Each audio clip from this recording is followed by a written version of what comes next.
Student, आज इस video में नया चैप्टर अधिकार पढ़ेंगे जो अध्याय 5 है। अध्याय 5 पढ़ेंगे। 11th क्लास का ये चैप्टर है, तो आप इस वीडियो को ध्यान से देखें और समझने का प्रयास करें। आपने अभी तक आपके अपने YouTube चैनल को सब्सक्राइब नहीं किया तो आप अपने YouTube चैनल को, आपके स्कूल के YouTube चैनल को जरूर से सब्सक्राइब करें और बेल आइकन को भी आप ऑन करें, इससे आपको आने वाले वीडियो की नोटिफिकेशन आपको मिलती रहे। आपका अपना YouTube चैनल है, आपके स्कूल का YouTube चैनल है, तो आप इस चैनल पे जितने भी वीडियो देखते हैं उन सभी वीडियो को लाइक करें और शेयर करें। तो शुरू करते हैं आज का अध्याय 5 जो है अधिकार। अध्याय 5 अधिकार आप पढ़ने जा रहे हैं, तो वीडियो को ध्यान से देखें और समझने का प्रयास करें। तो अधिकार क्या है इसको हम पढ़ते हैं। अपनी रोज़मर्रा की ज़िंदगी में हम अक्सर अधिकारों की चर्चा करते हैं। लोकतांत्रिक देश के सदस्य होने के नाते हम वोट देने, राजनीतिक पार्टियां बनाने और चुनाव लड़ने जैसे अधिकारों की बात करते हैं। लोग अधिकारों की नई नई मांग भी कर रहे हैं। आमतौर पर स्वीकृत राजनीतिक और राजनीतिक अधिकारों के अलावा सूचना के अधिकार, स्वच्छ वायु के अधिकार, सुरक्षित पेयजल के अधिकार का दावा भी जताया जा रहा है। जहाँ हम प्राय अपने राजनीतिक और सार्वजनिक जीवन से जुड़े हुए अधिकारों का दावा करते हैं, तो वही सामाजिक और वैश्विक संबंधों में भी अधिकार की परिभाषा का प्रयोग करते हैं। मसलन हम अपना करियर चुनने और देश में बेरोक घूमने के अधिकार की भी बात करते हैं। और न केवल वयस्क मनुष्यों के लिए बल्कि बच्चों, गर्भस्थ भ्रूणों और पशुओं के लिए भी अधिकारों का दावा करते हैं। इस प्रकार विभिन्न लोग विभिन्न तरीकों से अधिकारों की अवधारणा प्रस्तुत करते हैं। इस अध्याय में आप इन्हीं अवधारणाओं से जुड़े सवालों की पड़ताल करेंगे। फर्स्ट बात क्या है, जब हम अधिकारों की बात करते हैं तो हमारा आशय क्या होता है, अधिकारों के हमारे दावों की बुनियाद क्या है, अधिकारों से किन उद्देश्यों की पूर्ति होती है और वे इतने महत्वपूर्ण क्यों होते हैं, इन सभी पर बात करेंगे। तो फर्स्ट है अधिकार क्या है, व्हाट इज़ द राइट, यानी कि अधिकार किसे कहते हैं, इनके बारे में बात करते हैं। 5.1 अधिकार मूल रूप से हिस्सेदारी अथवा दावा, ऐसा दावा है जिसका औचित्य सिद्ध हो। यह बताना है कि नागरिक, व्यक्ति और मनुष्य होने के नाते हम किसके हकदार हैं। यह ऐसी चीज़ है जिसको हम अपना प्राय समझते हैं, ऐसी चीज़ जिसे विशेष समाज जैसे वैध दावे के रूप में स्वीकार करे, उसका अनुमोदन कार्य हो। इसका यह मतलब नहीं है कि हर वह चीज़ जिसे हम जरूरी और वांछनीय समझूं अधिकार है। मेरी इच्छा हो सकती है कि स्कूल के लिए निर्धारित पोशाक के बजाय अपनी पसंद के कपड़े पहनूं। मैं देर रात तक घर से बाहर निकलना चाहता हूं, लेकिन इसका मतलब ये नहीं है कि मुझे स्कूल के लिए अपनी इच्छा अनुसार जो चाहे पहनने अथवा जब चाहे घर लौटने का अधिकार है। मैं चाहता हूं कि जिसके लिए मैं स्वयं हकदार हूं तथा जिसका बतौर अधिकार का उल्लेख किया जा सकता है, उसके बीच में फ़र्क होता है। अधिकार उन बातों का द्योतक है जिन्हें हम अन्य लोगों के अधिकार उन बातों का द्योतक है जिन्हें मैं और अन्य लोग सम्मान और गरिमा का जीवन स्तर बसर करने के लिए महत्वपूर्ण और आवश्यक समझते हैं। उदाहरण के लिए आजीविका का अधिकार सम्मानजनक जीवन जीने के लिए जरूरी है। लाभ कर रोजगार के नियोजित होना व्यक्ति को आर्थिक स्वतंत्रता देता है, इसलिए यह उसकी गरिमा के लिए प्रमुख है। अपनी बुनियादी ज़रूरतों की पूर्ति हमें अपनी प्रतिभा और रुचियों की ओर प्रवृत्त होने की स्वतंत्रता प्रदान करती है। जहाँ हम स्वतंत्र अभिव्यक्ति के अधिकार का उदाहरण ले सकते हैं। यह अधिकार हमें सृजनात्मक और मौलिक होने का मौका देता है, चाहे यह लेखन के क्षेत्र में हो अथवा नृत्य, संगीत या किसी अन्य रचनात्मक क्रियाकलाप में। लेकिन अभिव्यक्ति की स्वतंत्रता लोकतांत्रिक सरकारों के लिए महत्वपूर्ण होती है, क्योंकि यह विश्वास और मतों की स्वतंत्र अभिव्यक्ति की अनुमति देती है। आजीविका का अधिकार या अभिव्यक्ति की स्वतंत्रता जैसे अधिकार समाज में रहने वाले तमाम लोगों के लिए महत्वपूर्ण है। इसी वजह से उनकी प्रवृत्ति विश्वजनित कही जाती है। अधिकारों की दावेदारी अधिकारों की दावेदारी का दूसरा आधार ये है कि वे हमारी बेहतरी के लिए आवश्यक है। ये लोगों की उनकी दक्षता और प्रतिभा विकसित करने में सहयोग देते हैं। उदाहरण के लिए शिक्षा का अधिकार हमारी तर्क शक्ति विकसित करने में मदद करता है, हमें उपयोगी कौशल प्रदान करता है और जीवन में सूझबूझ के साथ चयन करने में सक्षम बनाता है। व्यक्ति के कल्याण के लिए इस हद तक शिक्षा को अनिवार्य समझा गया है कि उसे सार्वभौमिक अधिकार माना गया है। बहरहाल, अगर कोई क्रियाकलाप हमारे स्वास्थ्य और कल्याण के लिए नुकसानदेह हो तो उसे अधिकार नहीं माना जा सकता। उदाहरण के लिए डॉक्टरी शोध ने यह प्रमाणित किया है कि नशीली दवाइयाँ स्वास्थ्य के लिए हानिकारक है और चूँकि ये अन्यों के साथ हमारे रिश्तों पर दुष्प्रभाव डालती है, इसीलिए हम दावा नहीं कर सकते कि नशीले पदार्थों का सेवन करने या सुई लगाने या धूम्रपान करने का अधिकार होना चाहिए। धूम्रपान के मामले में तो यह उन लोगों के स्वास्थ्य के लिए नुकसानदेह है जो धूम्रपान करने वाले लोगों के आसपास रहते हैं।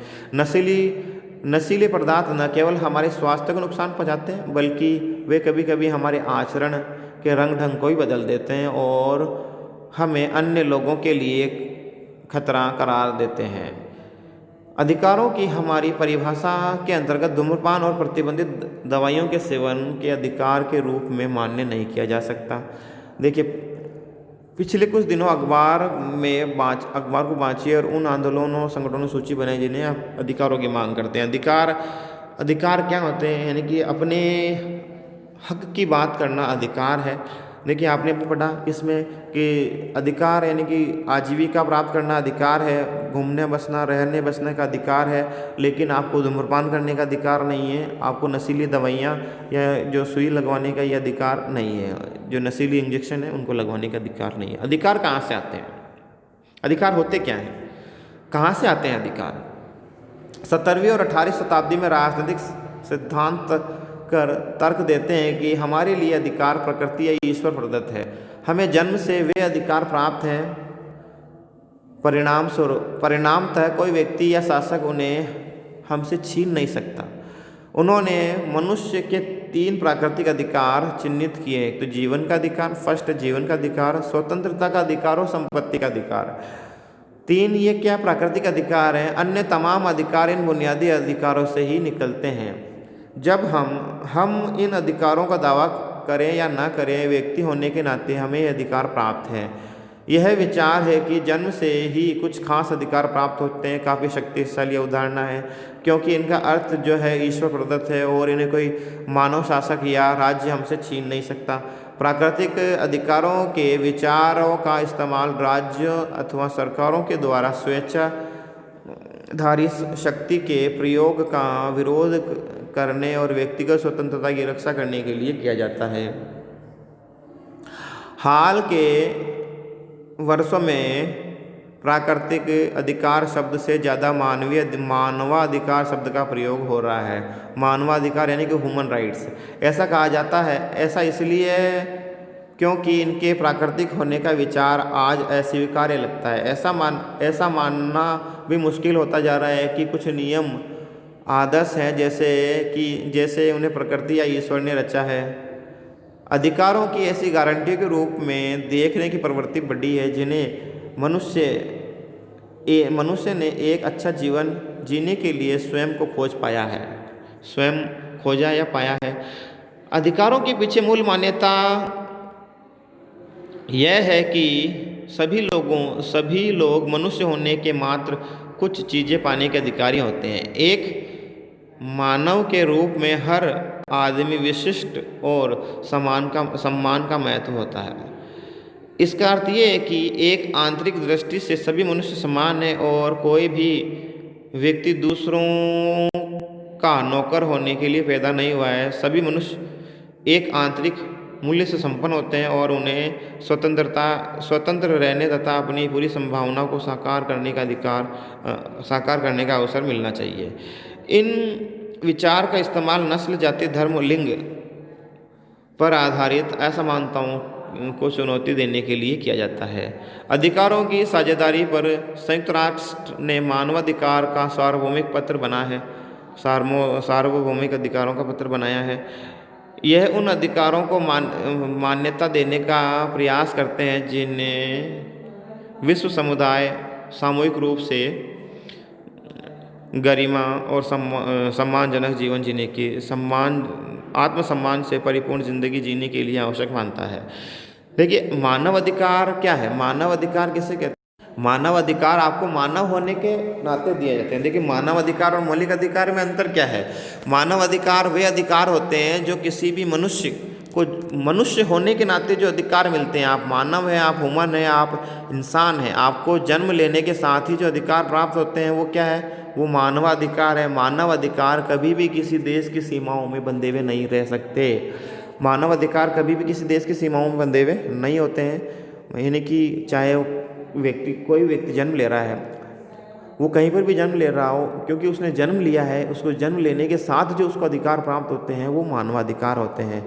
जब बच्चा माँ के गर्भ में होता है तो वो ये नहीं देखता है कि उससे इंडिया में जन्म लिया है या पाकिस्तान में जन्म लिया है, नेपाल में, भूटान में, जापान में, क्योंकि वो मानव उसने जन्म लिया है। यानी कि उसे जन्म लेने के साथ ही जो अधिकार प्राप्त हो जाते हैं उनको हम मानवाधिकार कहते हैं। ये किसी देश की सीमाओं से बंधे हुए नहीं रह सकते। जबकि मौलिक अधिकार जो होते हैं, मौलिक अधिकार क्या होते हैं? मौलिक अधिकार एक पर्टिकुलर देश या किसी एक राज्य के द्वारा प्रदत्त वहाँ के रहने वाले जो नागरिक हैं उनको विशेष रूप से दिए जाते हैं और इन पर प्रतिबंध हमेशा लगाया जा सकता है और ये राज्य की सीमाओं में यानी कि किसी देश की आंतरिक सीमाओं से ये बंधे हुए हो सकते हैं। ठीक है, मौलिक अधिकारों में इनमें अंतर आपने जाना। पूरी दुनिया के उत्पीड़न उन सार्वभौम अधिकार की अवधारणा का इस्तेमाल कानूनों को चुनौती देने के लिए कर रहे हैं जो उन्हें पृथक करने वाले और समान अवसरों तथा अधिकारों से वंचित करते हैं। ये वे मानव अधिकार की अवधारणा की पुनर्व्याख्या करने के लिए संघर्ष कर रहे हैं ताकि वे खुद को इसमें शामिल कर सके। कुछ संघर्ष सफल भी हुए हैं, जैसे दास प्रथा का उन्मूलन हुआ है। यानी कि कुछ ऐसे अधिकार, ऐसी प्रथाएं हैं जो क्या है, जो धीरे धीरे समाप्त हो रही है, जैसे दास बनाना, गुलाम प्रथा, सती प्रथा। इन सब प्रथाओं को क्या है, धीरे धीरे हमारे समाज ने अस्वीकार किया है और हम एक स्वस्थ समाज का निर्माण कर पाए हैं। लेकिन कुछ अन्य संघर्षों में अभी तक सीमित सफलता ही मिल पाई है।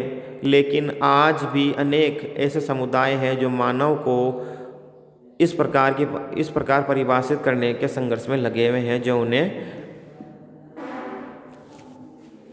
विभिन्न समाजों में जो नए खतरे और चुनौतियाँ उभरती है त्यों उन मानवाधिकारों की सूची लगातार बढ़ती गई है। इनका लोगों ने दावा किया है कि मसलन हम आज प्राकृतिक पर्यावरण की सुरक्षा की ज़रूरत के प्रति काफ़ी सचेत हैं और इन्हें स्वच्छ हवा, शुद्ध जल, टिकाऊ विकास और अधिकारों की मांगें पैदा की है।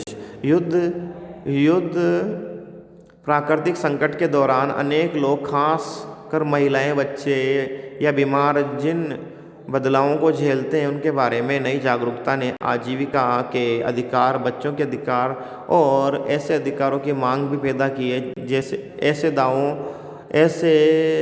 ऐसे दावे मानव गरिमा के अतिक्रमण के प्रति नैतिक आक्रोश का भाव व्यक्त करते हैं और वे समस्त मानव समुदाय हेतु अधिकारों के उपयोग और विस्तार के लिए लोगों से एकजुट होने का आह्वान करते हैं। हमें इन दावों के विस्तार तथा प्रभावों को कम करके नहीं आंकना चाहिए। इन्हें अक्सर व्यापक समर्थन हासिल होता है। आपने शायद पॉप स्टार बॉब गोल्डॉफ की ओर से अफ्रीका में गरीबी खत्म करने के लिए पश्चिमी मुल्कों से सरकारों से की गई हाल ही में अपील के बारे में सुना होगा। टीवी में देखा होगा कि उसे आम जनता ने काफ़ी प्रबल समर्थन दिया है। यानी कि अधिकार के बारे में, यानी कि ये पॉप स्टार थे गेल्डॉफ ने, जिन्होंने क्या कहते हैं अफ्रीका में जो गरीब लोग हैं, गरीब लोगों के अधिकारों को लेकर उन्होंने मांग उठाई थी और काफ़ी ये चर्चित रहे थे पॉप स्टार बॉब डेफोल्ड। और ये अफ्रीका में गरीबी उन्मूलन के लिए उन्होंने कार्य किया था। आपने टीवी में या कभी इनका नाम सुना होगा। देखिए ये कार्टून है, इसको समझते हैं। मेरे पिता ने टेलीफोन लगवाने के लिए आवेदन किया, 2 महीने से भी ज़्यादा हो गए और अभी तक कुछ नहीं हुआ। वे क्या कर रहे हैं? देखिए टेलीफोन लगवाने के लिए आवेदन किया 2 महीने से, ऐसा इसमें ऐसा हो सकता है क्योंकि एक तो क्या है, उस समय जब टेलीफोन लगाने की बात करते हैं तब हो सकता है कि उस एरिया में जहाँ ये क्वेश्चन किया जाता है, जहाँ टेलीफोन लगाने की बात की जाती है, हो सकता है वहाँ पर टेलीफोन की जो सुविधाएं हैं वो पर्याप्त मात्रा में बुनियादी आधार वहाँ तक नहीं हो, यानी कि टेलीफोन के पोल्स नहीं लगे हो, इस वजह से नहीं पहुँच पाए हो, यानी कि या कुछ जो सरकारी कर्मचारी हैं वो अपने कार्य को ढंग से या नहीं कर पा रहे हैं, इस वजह से क्या है हमें इनका लाभ नहीं मिल पाता है। यानी कि आवेदन करने के 2 महीने 3 महीने तक इस वजह से होता है क्योंकि जो सरकारी जो कार्यालय होते हैं उन कार्यालय में कई आवेदन होते हैं और उन आवेदनों को पूरा करने में समय लगता है। जानते हैं कि अब हमारे पास सूचना का अधिकार है। हम जानते हैं कि आवेदन करने का क्या, हाँ हम जानते हैं कि हमारे आवेदन का क्या होगा। हम देरी के कारण को भी जान सकते हैं। यानी कि देखिए आप टेलीफोन लगवाने के आवेदन किया और हम ये जान सकते हैं कि हमारा टेलीफोन कनेक्शन क्यों नहीं लगा है, तो इसके लिए सूचना का अधिकार का प्रयोग भी किया जा सकता है। सूचना का अधिकार का प्रयोग करके भी आप जान सकते हैं। सूचना का अधिकार वर्ष 2005 में देश में दिया गया था। भारत में यह लागू हुआ था 2005 से।